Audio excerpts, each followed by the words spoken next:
my name is Tolg, and I exist, therefore I think too much. I'm going to read Fred's book Beyond Good and Evil. I am on chapter 2, and I am at point 43. I rant, which is why I take it 2 points at a time, so I'm not really, getting real far in this book real quick. I also cuss. If you don't like cussing or people with opinions, you don't have to watch this. Go do something great with your time, like fishing. Meditate. Enjoy things. Yeah, I don't know. You have free will. Use it. So, I'm on point 43.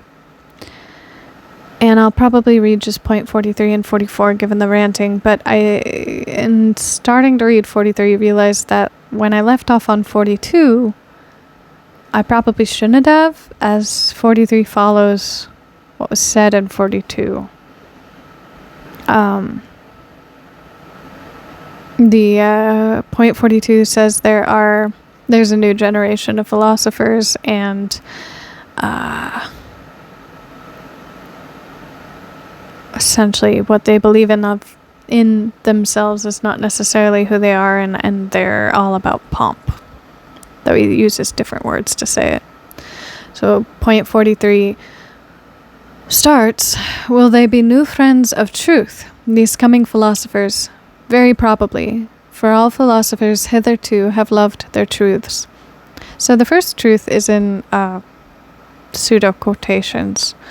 And then when he says have loved their truths, there was a sentiment, and it was like in the more pop culture side of things, where that's your truth, honey, speak your truth. And that's just the difference between subjective reality, subjective truth, and objective reality or truth. What is objective is what is absolute, what cannot be argued, what is definitively reality. What is subjective is a perception of it. And so what is your truth may not actually be the truth.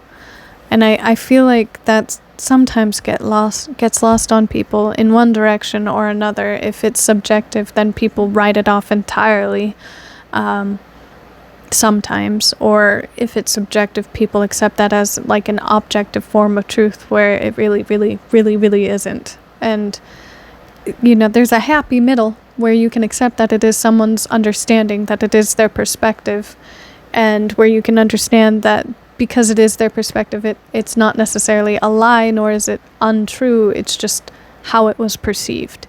At which point you then have to understand the individual and why they would come to that conclusion, why their perception is the way that it is, if you wanted to understand an objective form of that truth.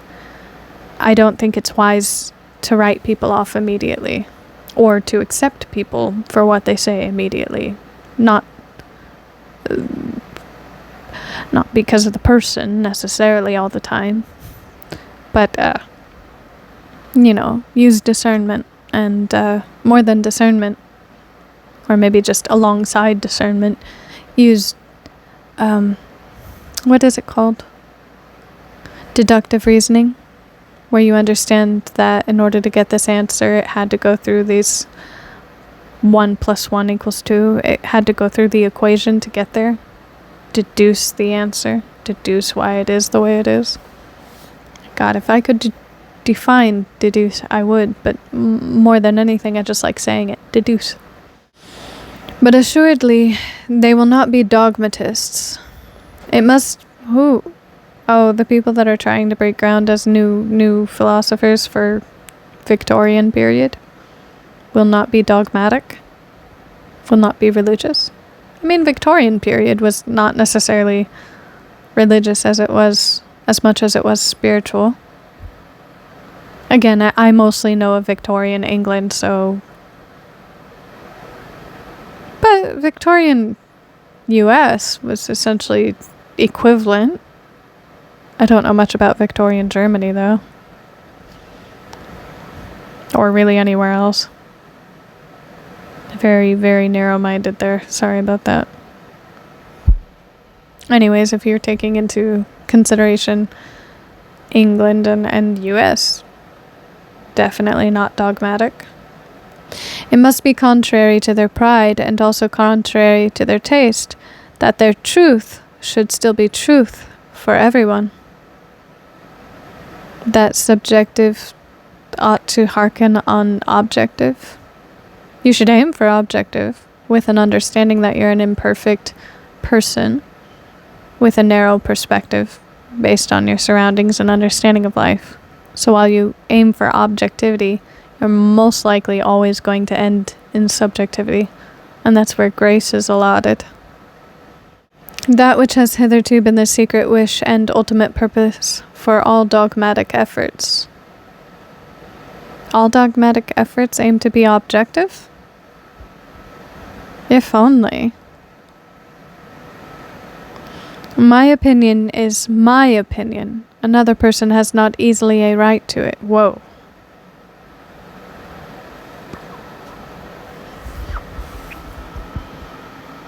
How I think about things, how I understand things is owned by me, and someone else doesn't have a right to it. A right to it meaning the ability to hold the same opinion or the ability to understand that opinion.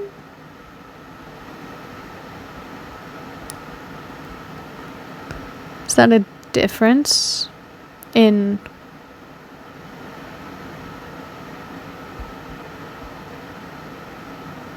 how to operate from when he was alive to when we're alive, that during his time it may have been better manners to safeguard your opinion? I mentioned it once before, but speaking in subliminal, I feel like that's what that's describing. I don't know though. Such a philosopher of the future will say, perhaps. Close, but I don't think it's... But no dice, I don't think it's quite right. I am allowed my opinion, and you cannot change it unless I allow you to change it, but that would be me changing it. That's the general held understanding of being opinionated.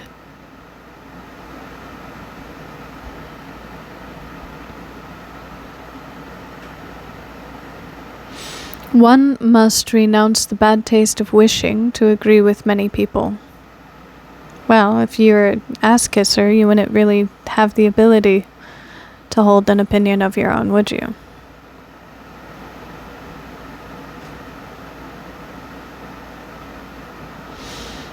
Good is no longer good when one's neighbor takes it into his mouth. Okay, that's lost on me.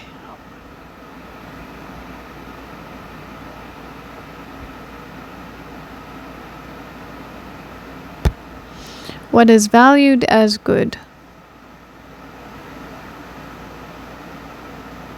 can no longer be seen or understood as good if those in your surrounding are doing it.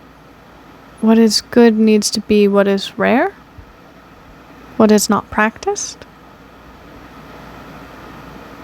Everybody needs to aim for something that is beyond them. Otherwise, you would be proud, and being proud is bad. And how could there be a quote-unquote common good? The expression contradicts itself. Yeah, I guess this would be in line with the understanding that without evil there would be no good.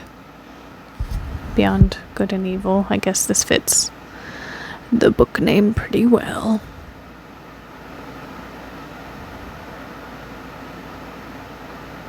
But that, if you address what is good as what is necessary and address what is evil as what is unnecessary, then what is commonly good is what is societally understood to be necessary. Maybe you're lucky enough to actually be a part of a community and therein communally understood to be what is necessary. And therein common good makes sense. The expression contradicts itself. That which can be common is always of small value. Who says who? In the end, things must be as they are and have always been. The great things remain for the great. The abysses for the profound. The delicacies and thrills for the refined. And to sum up shortly, everything rare for the rare.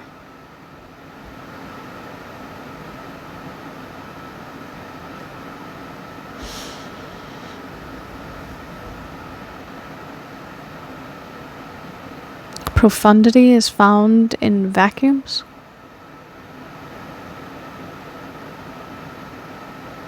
And it was always my understanding that those who were considered to be refined did not necessarily chase after thrills. Maybe delicacies. Point 44. Need I say expressly after all this that they will be free, very free spirits, these philosophers of the future, as certainly also they will not be merely free spirits, but something more, higher, greater, and fundamentally different, which does not wish to be misunderstood and mistaken? Hopeful. I wonder if Nietzsche was ever in love with his own hope. A sort of romantic. But while I say this, I feel under obligation, almost as much to them as to ourselves, we free spirits who are their heralds and forerunners, to sweep away from ourselves altogether a stupid old prejudice and misunderstanding, which, like a fog, has too long made the conception of free spirit obscure. In every country of Europe, and the same in America, there is at present something which makes an abuse of this name, a very narrow, prepossessed, enchained class of spirits, who desire almost the opposite of what our intentions and instincts prompt.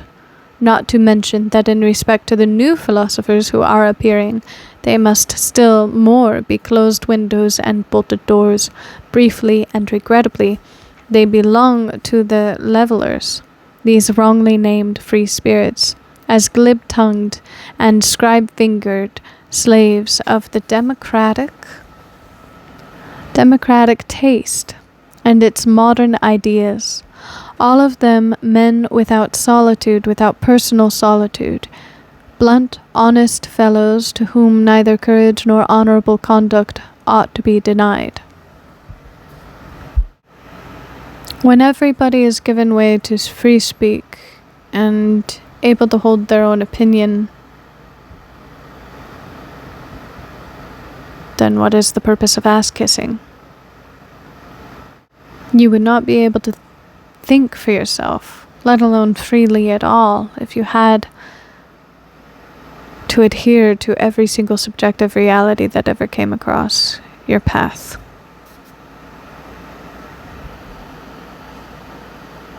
And nobody likes being challenged. In order to maintain as a philosopher and keep your paycheck. Being a modern philosopher would be walking a tightrope, forever scared of losing your paycheck, due to holding your own opinion, which is what would be expected of you as a philosopher.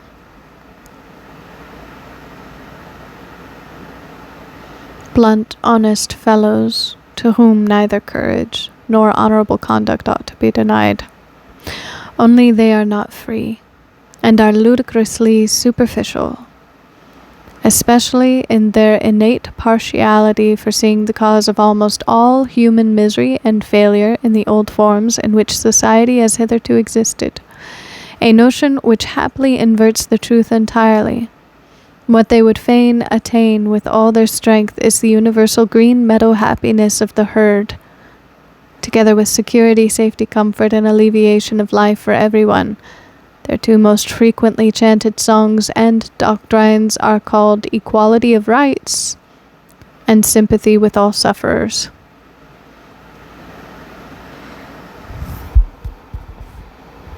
Equality of rights is a fallacy. No. Maybe. Okay. Equality. You cannot have equality without having first had equity. Otherwise, equality has nothing to stand on. If everybody is granted the same rights, do they have access to these rights if they are not coming from the same starting point in life?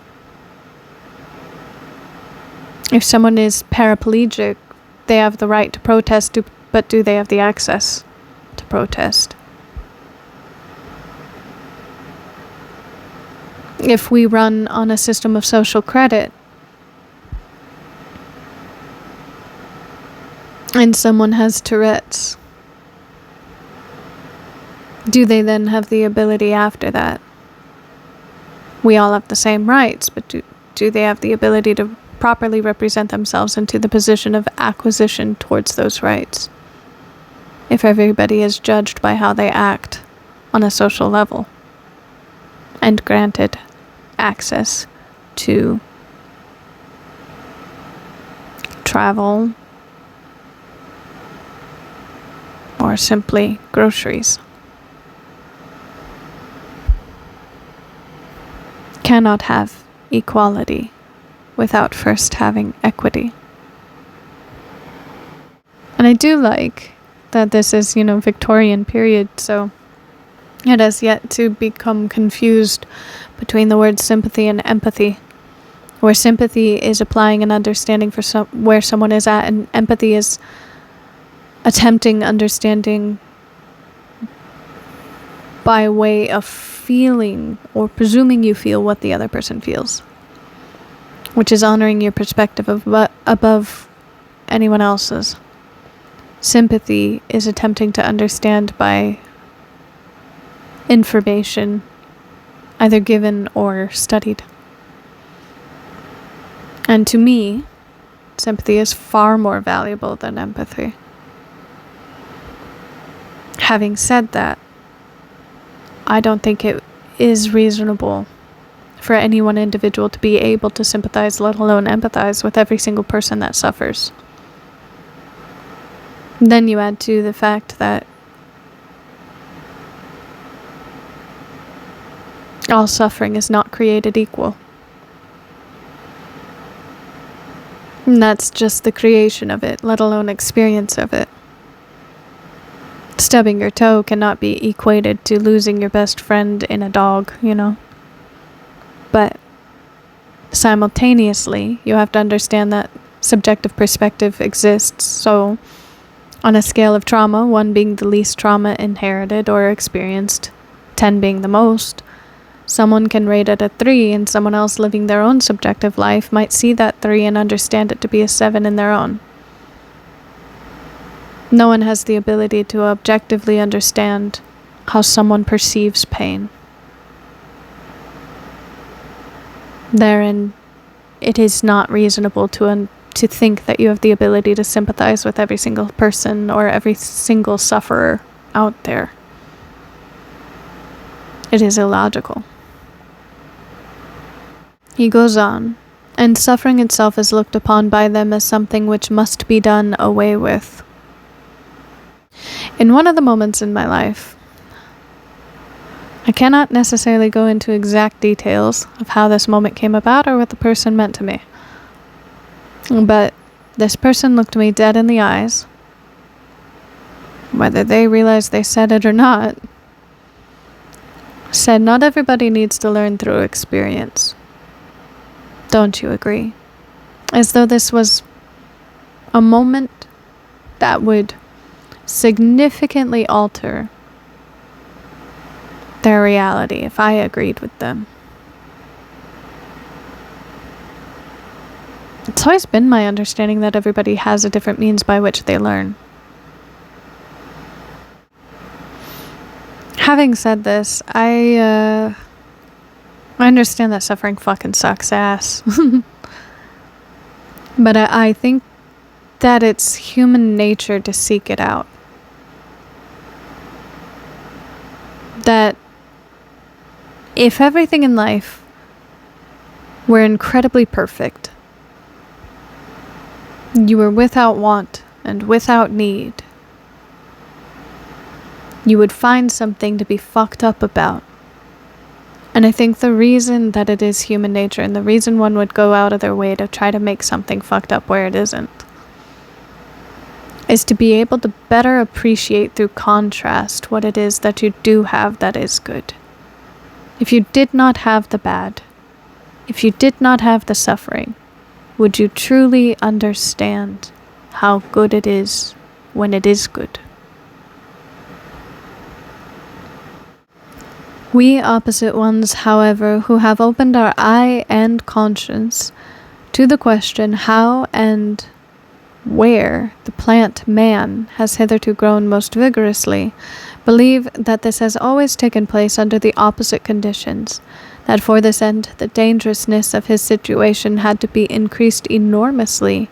His inventive faculty and dissembling power, his spirit had to develop into subtlety and daring under long oppression and compulsion, and his will to life had to be increased to the unconditioned will to power. I was about to harp on, and I thought, I've been talking a little too long, I won't harp on, and then I read that, and I will harp on.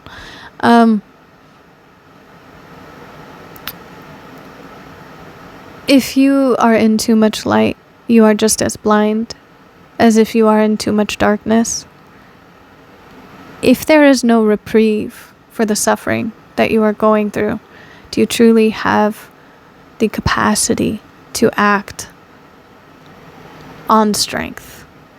If all you know is buckling under pressure, would you even know that you have strength to act on in the first place?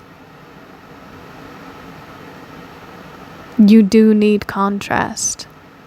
And just as much, you need the lack therein. You need respite. You need reprieve. You need all of these things. You need growth. You need success. You need suffering. And you need rest. And that's the human experience, and that's what makes the human experience worth learning from.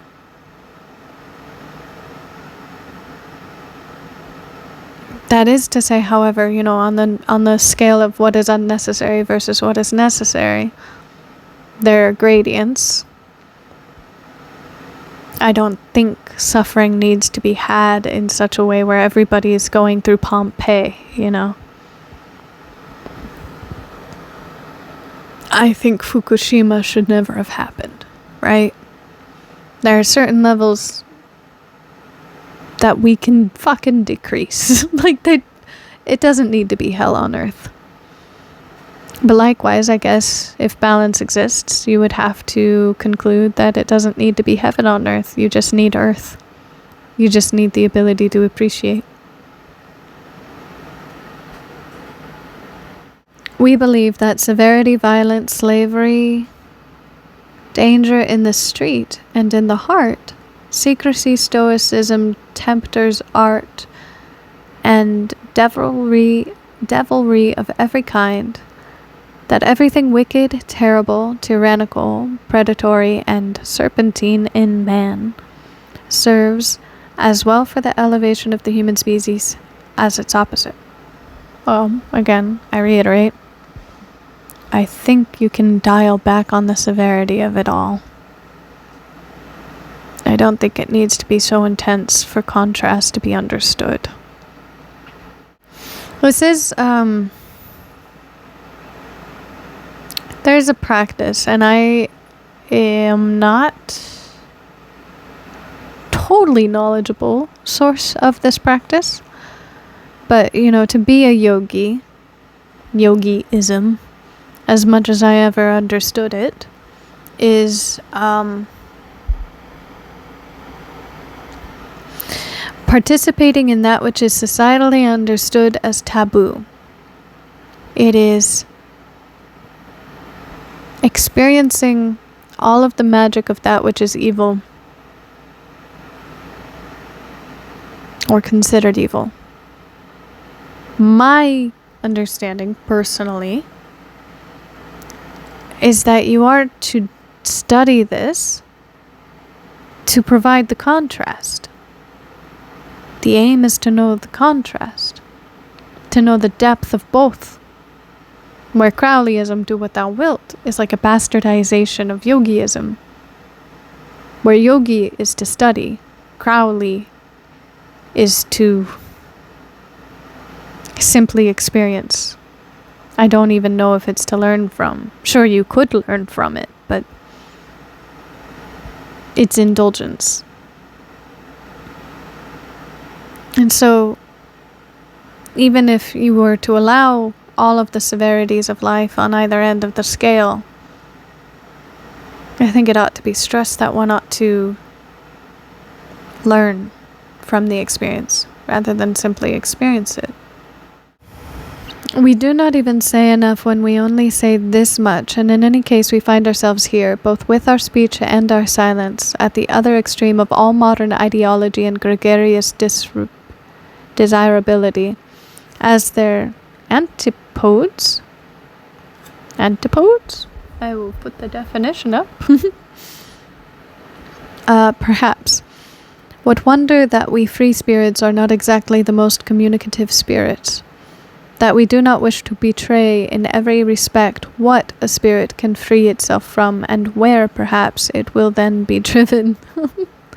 And as to the import of the dangerous formula, beyond good and evil, with which we at least avoid confusion, we are something else than libres penseurs, liben pensatori, free thinkers, and whatever these honest advocates of modern ideas like to call themselves.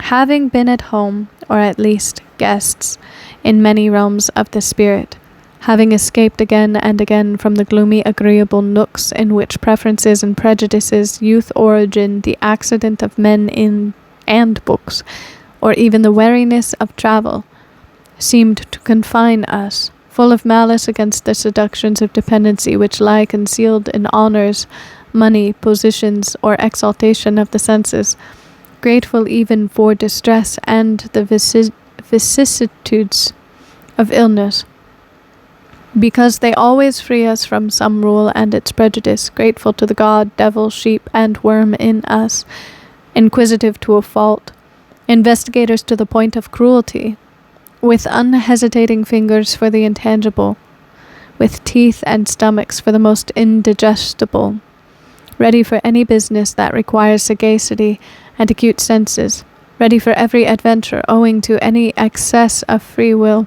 with anterior and posterior souls, into the ultimate intentions of which it is difficult to pry, with foregrounds and backgrounds to the end of which no foot may run, hidden ones under the mantles of light, appropriators, although we resemble heirs and spendthrifts, arrangers and collectors from morning till night, misers of our wealth and our full crammed drawers, economical in learning and forgetting, inventive in scheming, sometimes proud of tables of categories, sometimes pedants, sometimes night owls of work even in full day, yea, if necessary, even scarecrows. And it is necessary nowadays, that is to say, inasmuch as we are the born, sworn, jealous friends of solitude, of our own profoundest midnight and midday solitude. Such kind of men are we free spirits, and perhaps ye are also something of the same kind, ye coming ones, ye new philosophers. I love him. He's so romantic. That just seemed very much like an invitation as well as a hope.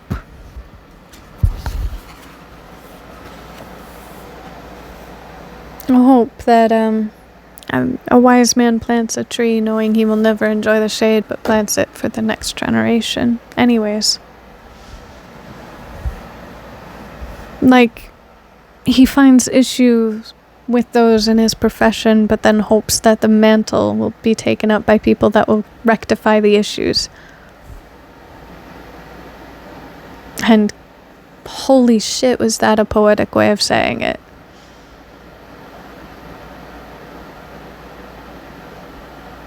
It was very beautiful.